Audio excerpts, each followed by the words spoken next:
W miniony weekend obradował nam też zarząd główny. No i z takich informacji, gdzie tam wyczytałem na internecie, jest ustalenie ceny obrączki gołębi na przyszły sezon, podwyższenie tej ceny do kwoty, teraz żebym nie pomylił, kwota ponad 2,50 chyba 2,50 chyba, tak tam jest ustalona kwota obrączki nowej, z tym, że podział ma być taki, że 30 groszy to jest koszt produkcji tej obrączki, 50 groszy ma trafiać do zarządu głównego, bo często mamy składki różne i nie wiemy, dużo hodowców nawet nie wie, na co te składki się składają. Tak jak składka skądchowska 40 parę złotych też jest rozbita na oddział, okręg i zarząd główny. Wszędzie gdzieś coś trafia, ta składka jest równa, a od obrączki no też będzie równa od obrączki. Ten, co kupi więcej obrączek, więcej wniesie do oddziału, bo już wracam do tematu. 30 groszy koszt produkcji, 50 groszy trafia do zarządu głównego. Do tej pory chyba to było 10 groszy. Później, a wiadomo, to wszystko drożeje. To musi jeszcze zatwierdzić Krajowy Walny Zjazd Delegatów, jakby tą podwyżkę, ale taka jest jakby propozycja zarządu głównego. 50 groszy ma być do zarządu głównego, później ma trafiać 90 groszy do kieszeni okręgu i 80 groszy ma zostawać od obrączki w oddziale, czyli jak ktoś kupi 100 obrączek, no 10 to ma 8 zł, 100 obrączek 80 zł zostawi w kasie oddziału, więc jakby w ten sposób to wygląda. W kasie okręgu 90 zł, czyli wychodzi nam te 30, 50 to jest 80 plus te 90 groszy to jest złoty 70 i 80 2,50. Dobrze powiedziałem, koszt 2,50, z czego właśnie jest ten podział, tak jak wymieniłem, o zarząd główny, okręg, oddział, czyli de facto trzeba sobie zdawać sprawę, że ci, co jest taka jakby też nagonka na duże hodowle i wszystko, ale tutaj będzie tak, że te większe hodowle będą więcej wnosiły do oddziału, więcej pieniążków i wiadomo, to czy oddział się utrzyma, które się kurczą, te pieniądze są potrzebne ze składek. Generalnie będzie to tak wyglądać, kogo stać na hodowanie więcej gołębi, to będzie wkładał większą w pulę pieniędzy do oddziału, ale chyba tak samo jest na przykład w związkach pszczelarskich, gdzie jest składka członkowska, a potem składka płacona od ula, co ma 10 uli płaci pewną składkę, ma 100 uli płaci większą składkę, więc zasadność tego, zostanie coś pieniędzy w okręgu, w oddziele. Teraz powiem tak, okręgi się kurczą, na przykład zastanawiam się, czy z tych pieniędzy na przykład no to i oddziału dotyczy, i okręgu, hodowcy często na zakończenie sezonu narzekają na przykład na puchary, jak się rozmawia z kolegami, na nagrody, że za małe te puchary, że za małe te nagrody, że walczy się cały sezon na jakiś medalik czy coś takiego. No to z czegoś te pieniądze trzeba zapłacić, te puchary trzeba zapłacić, więc może też kurczące się oddziały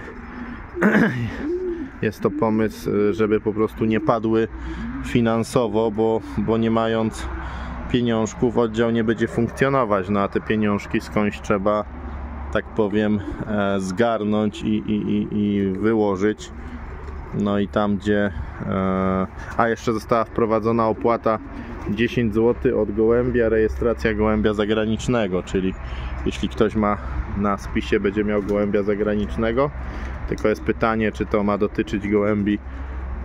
Ta opłata ma obowiązywać w ogóle od roku 2026, bo teraz już bierzemy przedpłaty na rok 2025, to przedpłaty jakby generalnie są dokonane, tam hodowcy zamawiają obrączki i tak dalej na przyszły sezon, a ma to dotyczyć właśnie w przyszłym roku, jak się będzie przedpłaty zbierać, to tam się już płaciło tą przedpłatę na obrączki, na początku sezonu przy składkach. Jak ten sezon się teraz zaczyna, teraz te wszystkie opłaty są pobierane, czyli wracając do tematu, no oddział będzie dofinansowany przez te hodowle jakby bardziej duże, no bo to ilość gołębi będzie finansować oddział, kiedy ze składki członkowskiej tam do oddziału trafia 10 czy 15 zł, no a już z zakupu 100 obrączek będzie trafiać 80, a ten co ma 50 obrączek będzie trafiać 40 zł, więc tutaj trzeba przyznać, że kolejny fakt, że finansować oddziały będą hodowle te większe, bo także częściowo myślę, że na to akurat ci mniejsi hodowcy nie będą narzekać, ponieważ mniej wniosą do oddziału i dla mniejszych hodowli to lepiej, że skądś te pieniążki się znajdą w tym oddziale. Zastanawiam się, czy okręg, w którym też właśnie, żeby były pieniążki na puchary, ale druga sprawa, hodowcy chcą, żeby było fajne rozdanie nagród, huczne rozdanie nagród, żeby to jakoś wyglądało, żeby to było atrakcyjne. Tak zmierza trochę ten sport w kierunku tego, żeby te zakończenia, część hodowców chce, żeby była w dogodnych warunkach robiona. Zastanawia mnie fakt, czy na przykład taki okręg, małe okręgi, które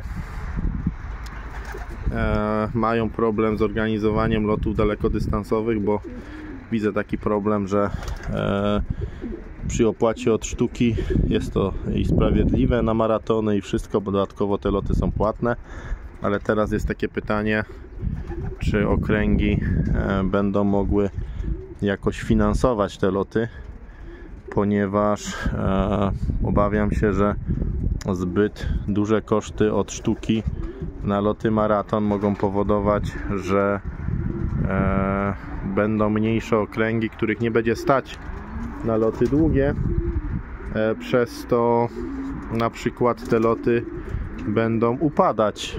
Organizacja i tak lotów supermaraton jest w tragicznym stanie, żeby wziąć udział w takim locie supermaraton, bo po prostu nie za bardzo, może chętni by i byli, więcej chętnych, tylko odległość czasami dowozu gołębi i koszty powodują, właśnie problemem są koszty organizacji, koszty organizacji. Tak samo może być z lotami 700+, że się obawiam, że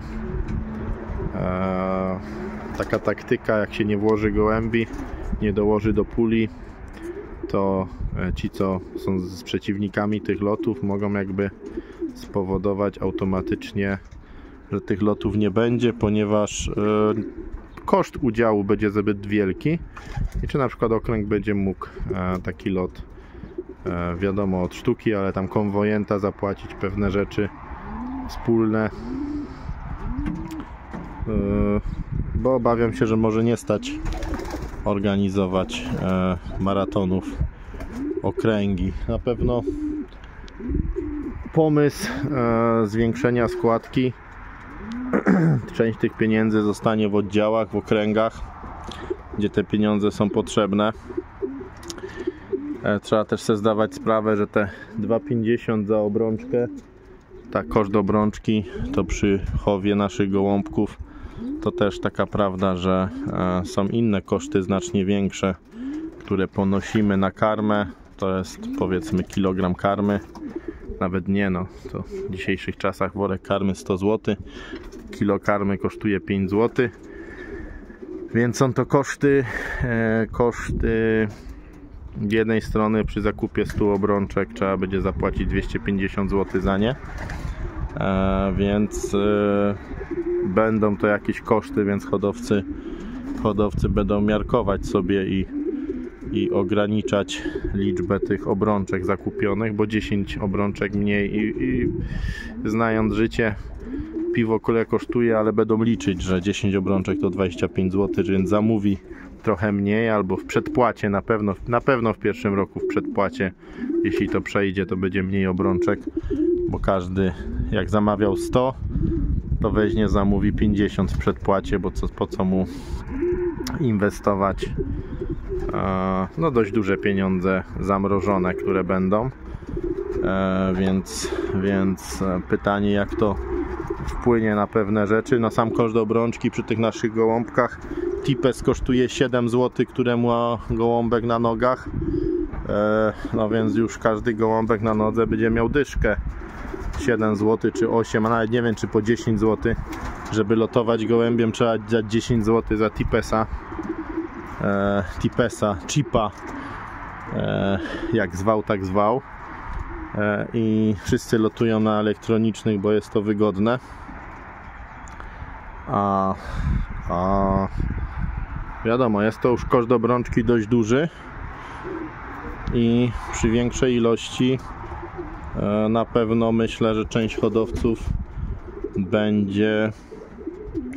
będzie ograniczać ilość tych młódków, tych gołębi, więc może w jakiś sposób ci, co chcą, żeby było i tak się ilość tych gołębi hodowców będzie skurczać. No ci co lotują, jak to ktoś powiedział, kasa jakby nie wygrywa, ale można, nie mając jakiejś strasznie dużej kasy, też lotować. Trzeba się tymi gołębiami zajmować, ale ktoś, kto musi wybrać, co włożyć do garka, no to wiadomo, że gołębiami nie polotuje, no bo jednak jakieś to koszty są. To nie jest tak, że jest to hobby bezkosztowe, ale jakiekolwiek hobby. Ostatnio właśnie był u mnie hodowca był u mnie odebrać sobie gołąbki, bo tam jeden na młódki, na podłożenie hodowcy.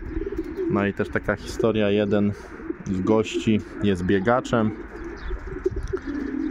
i biegaczem chyba amatorskim, ale także biega sobie, ćwiczy, no więc ktoś pomyśli, biegać tania rzecz, wyjść rano, pobiegać, tylko chęci i tak dalej, ale tutaj ciekawą rzecz powiedział, że żeby na dobrym poziomie wystartować, bo chyba w amatorskich tam mistrzostwach, w jakichś kategoriach wiekowych, to właśnie wiadomo, nie o mistrza świata, nie o to, też z tego tytułu podejrzewam, że jakichś profitów nie ma, tylko dyplom i tak dalej, może jakaś tam drobna nagroda, ale naprawdę nie wiem, o to nie pytałem, ale chodzi sam fakt, żeby lepiej startować, mieć lepszą kondycję, to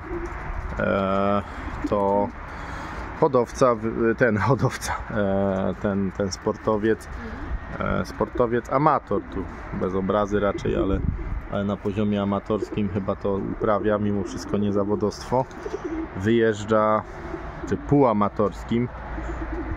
Dzisiaj jakikolwiek sport, cokolwiek się uprawia, no to uprawia się na takim poziomie, żeby być wysoko, to nawet amatorzy, że tak powiem, się angażują i idąc do sedna sprawy, wyjeżdża do Kenii. Wyjeżdża do Kenii, żeby w tej Kenii trenować, ponieważ tam jest na wysokości do Kenii i klimat, i cieplutko, i warunki do treningu, jak u nas jest zima. Poza tym przewyższenie powoduje produkcję dodatkowych czerwonych krwinek. Czerwone krwinki dostarczają tlen i kondycja takiego sportowca się zwiększa, przez to ma więcej mocy, więcej siły, więcej wydolności, żeby ten maraton przebiec. Wszystko fajnie, pięknie, tylko umówmy się, że wyjazd na 3 tygodnie czy miesiąc do Kenii też jest kosztowny. Nie każdego amatora, który sobie biega, nawet ma talent, nawet potrafi biegać, na to powiedzmy stać. Więc kolejny aspekt, że znowu, jakkolwiek, nawet w każdym sporcie amatorskim, kolejny aspekt, że środki finansowe, i przy każdym sporcie kondycyjnym będzie tak, że przygotowując się do zawodów jakichkolwiek,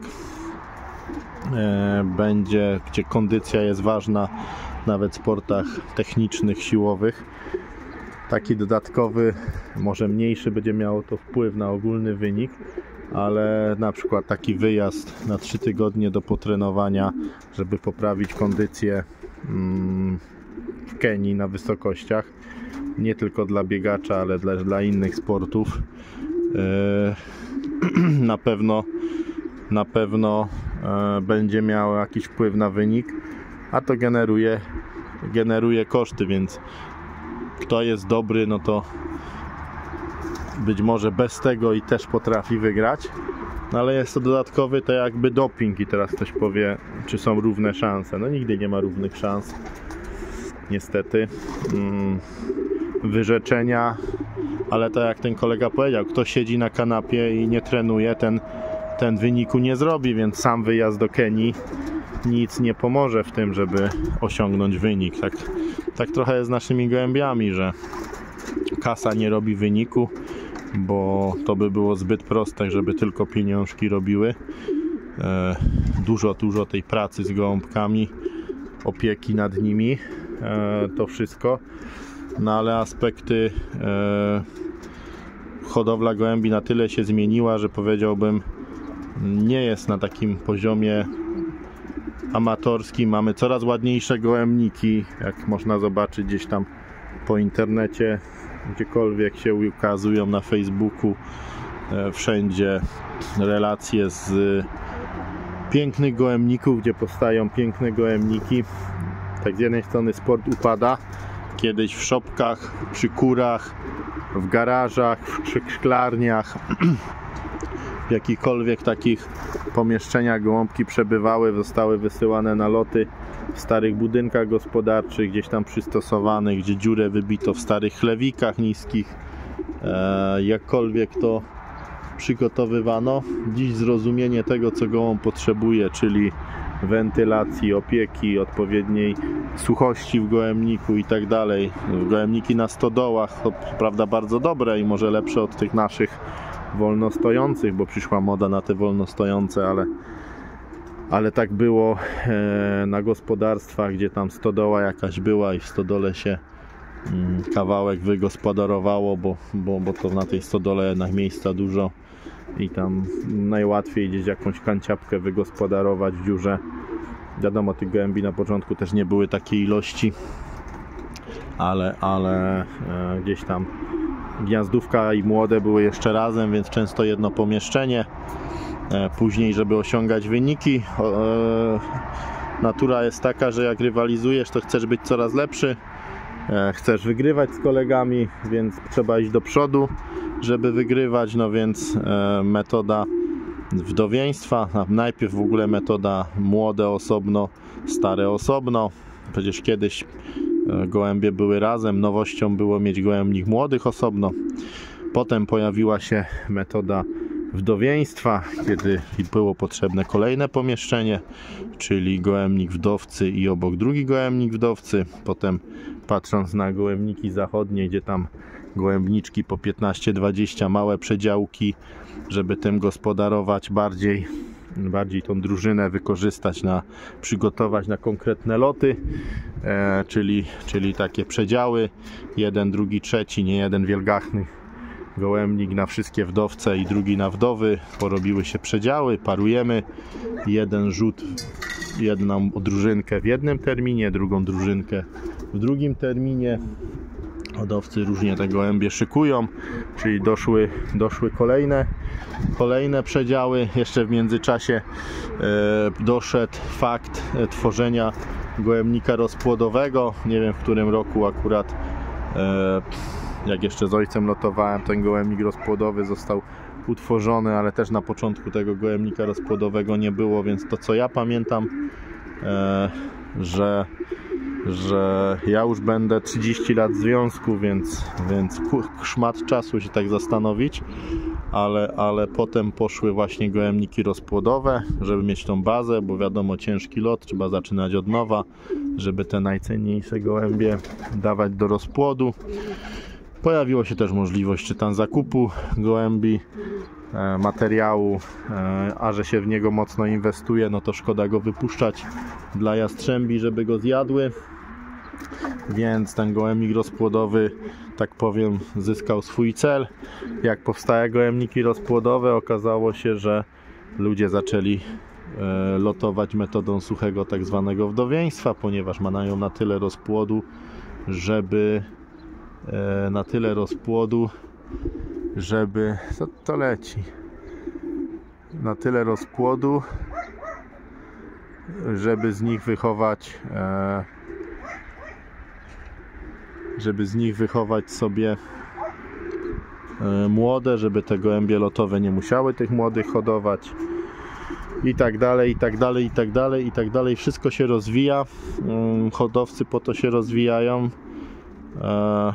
Z jednej strony widzą w tym wygodę, widzą w tym jakieś piękno, jakieś dodatkowe usystematyzowanie tego. Dzisiaj wszyscy tak robią. Jak ktoś zaczyna, to już od razu zakłada, że ewentualnie na początek jakiś gołębnik, ale jak komuś doradzam, jak zacząć, no to musi się od razu zakładać, że będzie miał 3 pomieszczenia albo 4, mały gołębniczek rozpłodowy, bo zawsze jakieś gołębie się przyniesie, czy pożyczy, czy do zamknięcia i trzeba mieć takie pomieszczenie.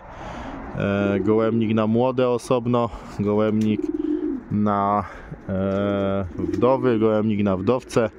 Powiem jeszcze tak, że często te przedziały właśnie na wdowce, wdowy są podwójne.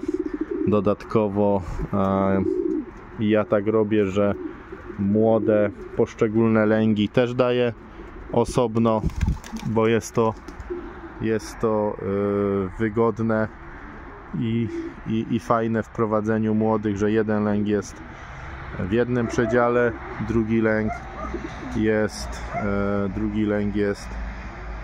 w drugim przedziale. Drugi lęg jest w drugim przedziale, także w ten sposób też się postępuje i kolejne przedziały to dokłada. Więc wszyscy się staramy rozwijać, bo albo stoisz w miejscu, jest to hobby, zabawa, która Cię cieszy, ale żeby to robić, każdy stara się lepiej. Już nie mówię o odżywki, czy witaminy, czy karmy, które teraz są, kiedyś nie było.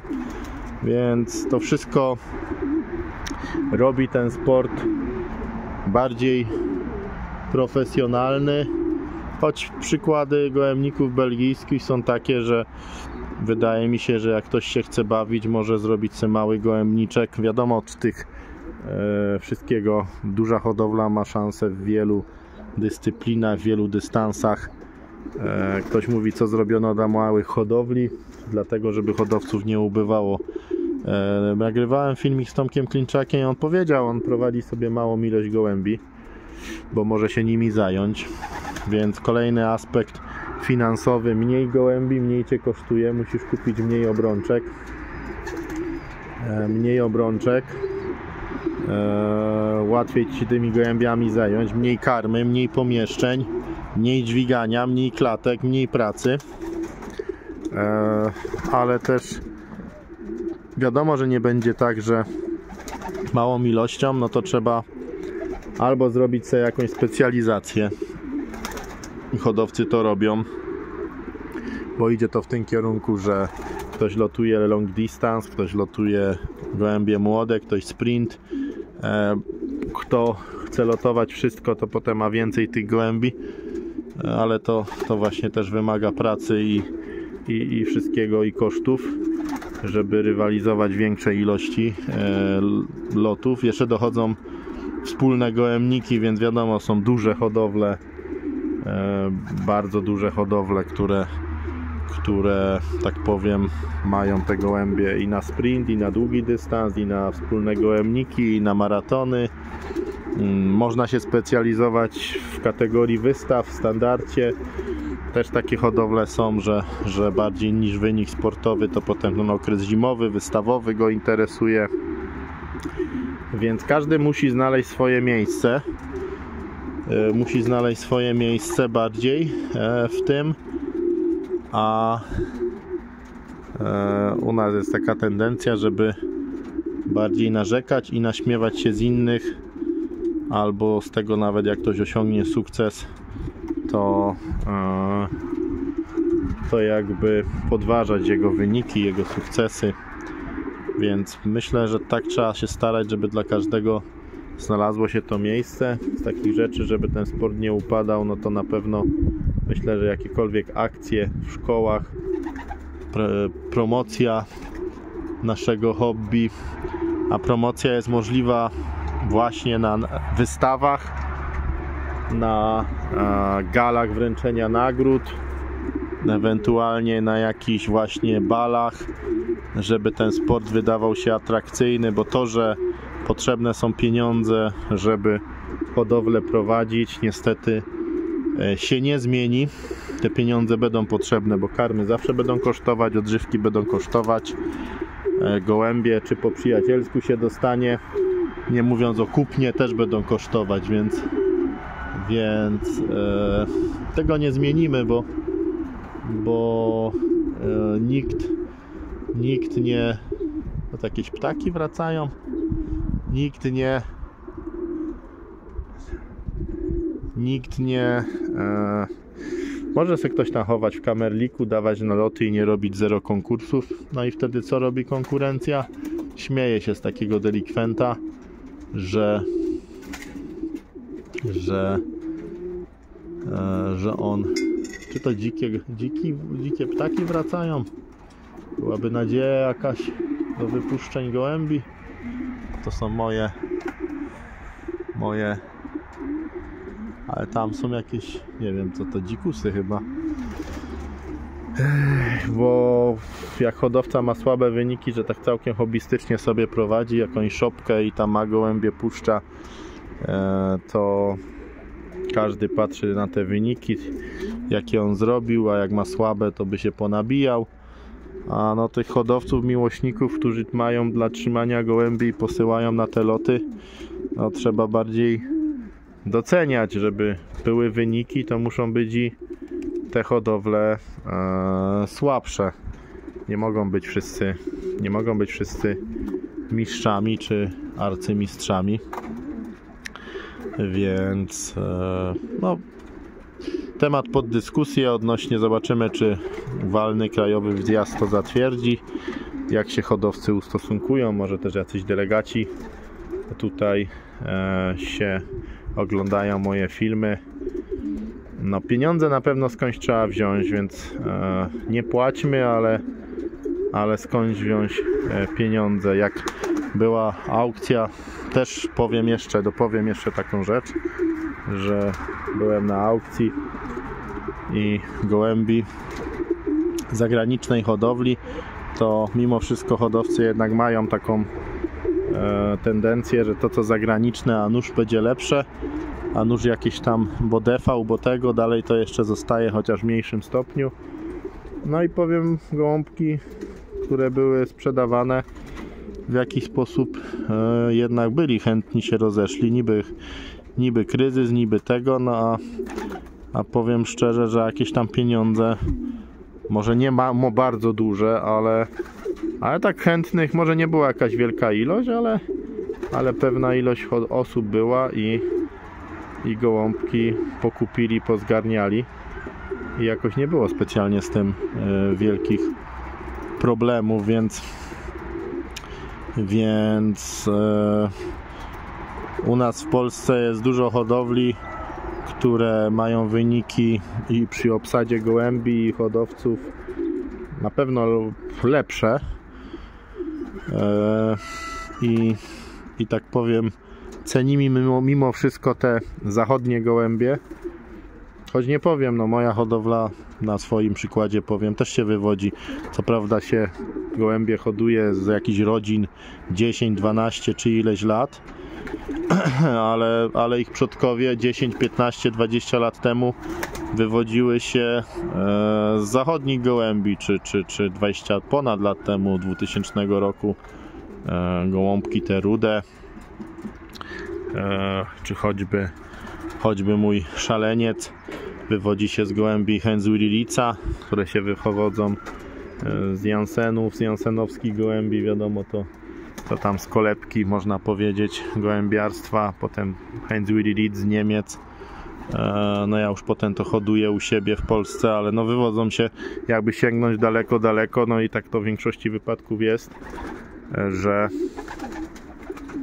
wywodzą się z tych gołębi zachodnich. No, nowe gołębie wprowadzone też się wywodzą po gołębiach zachodnich, czy to z Ginoclique, co kupione na Pipie, czy Kitle, Porsche, Pitbulle, które Rudy Van Recht, co się tam chce coś wypróbować, Sagan, Patricka Broxa, czy jak się to wymawia, nie do końca, i inne jeszcze różne, najróżniejsze szelensy, nie szelensy, linia też gołębie z 2010 roku, a ich potomkowie są, ale też niemieckie gołębie, więc nie ma co krytykować, jak samemu się jakby z tych niemieckich, zachodnich, holenderskich, belgijskich gołębników ma, czy gołębie, które na długi dystans prowadziłem, gdzie właśnie jest specjalizacja w Holandii, Belgii pod kątem lotów długich,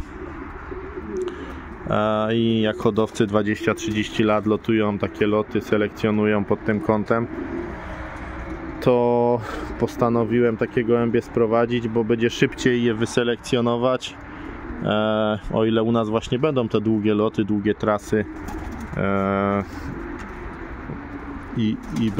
i o ile będzie taka możliwość lotowania takich lotów, to żeby przetestować, to też sprowadziłem takie gołębie z zagranicy, no więc są już hodowcy, którzy po prostu na zagranicznych hodowlach oparli swoje hodowle, mają już te wyniki i te dobre gołębie można też znaleźć u nas, ale dalej się jakby często te hodowle, z których zagranicy się sprowadza, gdzie tam są małe konkurencje, można powiedzieć, wyniki mają słabsze niż u nas hodowcy, choć jest mniej tych hodowców tam, to zaś trzeba sobie zdać sprawę, że ten profesjonalizm jest też na wyższym poziomie, bo w hodowli zostają, nazwałbym to, półprofesjonaliści i prawdziwi hobbyści tego sportu. Wielu się frustruje, że nie ma wyników, rzuca ten sport. Ci, co zostają, to starają się jeszcze bardziej niż starali się wcześniej i jest mniej hodowców, ale o wyniki jest trudniej. Grupa dobrych hodowców, ponieważ jest dostęp do wiedzy, do gołębi, ta grupa, która lotuje, no to jakoś finansowo umie sobie z tymi gołębiami poradzić i zainwestować w różny sposób. Te gołębie każdy szuka, dużo jest wyboru, nie mu trzeba strasznie drogich też kupować, żeby jakiś materiał sprowadzić, trzeba szukać, kombinować, ale ja myślę, że można powiedzieć, zostali półprofesjonaliści i być może tak to też trzeba traktować, że te gale, bale, żeby były atrakcyjne też dla naszych małżonek, żeby to jakoś z większą pompą było zorganizowane, wystawy, żeby bardziej przyciągały przynajmniej ten prestiż, żeby był większy tej hodowli gołębi. A do tego są potrzebne na pewno w oddziałach i okręgach pieniążki. No i to taki sposób został wymyślony, żeby te pieniążki jakoś zdobyć, no bo to jest jedyna możliwość pozyskiwania finansów. O, gawron tu lata, ale to bardzo dobrze, bo jak gawron będzie latał, to nie będzie drapieżnika, także cieszy mnie ten czarny ptakol, że coś w powietrzu widzę jakieś właśnie dzikie ptaki się pojawia. Tu latały, tu gawronek przeleciał, tu drugi gawronek przeleciał, ale gawron jest bardzo wskazany, żeby sobie tu zagnieździł. Może w powietrzu będzie pilnował gołębi. Także taki mój wywód przydługawy. Co o tym sądzicie? Napiszcie w komentarzu, co sądzicie o nowej opłacie 10 zł od gołębia zagranicznego. Właśnie pytanie, czy to będą odżyczyć obrączek 2026, czy będzie to dotyczyć wszystkich gołębi zagranicznych, którymi się będzie chciało lotować, i z automatu te, które już są, będzie trzeba wszystkie zagraniczne opłacić dodatkowo dyszką od gołębia za to, że się nim lotuje. Wprowadzono podobno to przez to, żeby po prostu hodowcy, że u nas będzie 2,50 od sztuki opłata za obrączkę, nie sprowadzali sobie tanich obrączek z zagranicy i nie obrączkowali właśnie tych zagranicznych, żeby po prostu nie omijać tej opłaty do zarządu głównego, do oddziału i tak dalej. Także wiadomo, ci, co sprowadzają gołębie i kupują legalnie, żeby nimi lotować, to tak będzie, że to, co było może śmieszne, że mi hodowcy wysyłają obrączki, czy tam z zagranicy Francuzi, to u nas też tak będzie. Będziemy chcieli lotować niemieckimi gołębiami, to będziemy wysyłać nasze obrączki do Niemiec, żeby nam zaobrączkował naszymi polskimi, po prostu, bo będzie to wygodniejsze i tańsze, niż dodatkowo potem ponosić jakieś opłaty, żeby tym gołębiem lotować. I pytanie, czy to będzie jednorazowa opłata, certyfikat, czy co roku będziemy musieli taką opłatę wnosić, więc po 10 zł na przykład. Więc będzie tak, że tak jak ja się śmieję, że mi wysyłają obrączki czy tam z Francji, czy z innych krajów, żeby właśnie i młode, które tam polecą, obrączkować. Z jednej strony incognito, żeby nie wiadomo, gdzie się gołębie zakupiło, a z drugiej ma to po prostu praktyczny wykaz, tak samo jak oddziały i hodowcy wysyłają obrączki, żeby im młodziki poobrączkować. Tak samo mogą, po co mają podpaść w oddziale, że kupili na przykład obrączki gdzie indziej taniej i mieć jakieś problemy. Najwygodniej mieć obrączki ze swojego oddziału, to odnośnie jakichkolwiek technicznych rzeczy jest najprostsze, żeby nie mieć różnych mieszanych tych gołębi. Więc z drugiej strony nie ma się co dziwić, że ci hodowcy chcą mieć na swoich obrączkach jednolitych. Jest to najprostsze, najwygodniejsze, więc tyle tutaj przemyśleń. Rozgadałem się, pozdrawiam serdecznie. Pozdrawiam wszystkich serdecznie, dobry lot, do usłyszenia. Także dzisiaj taki przekaz przedgołębnika, taka refleksja mnie naszła na tych temat nowych wiadomości. Może nie wszyscy wiedzą, więc postanowiłem się nimi podzielić.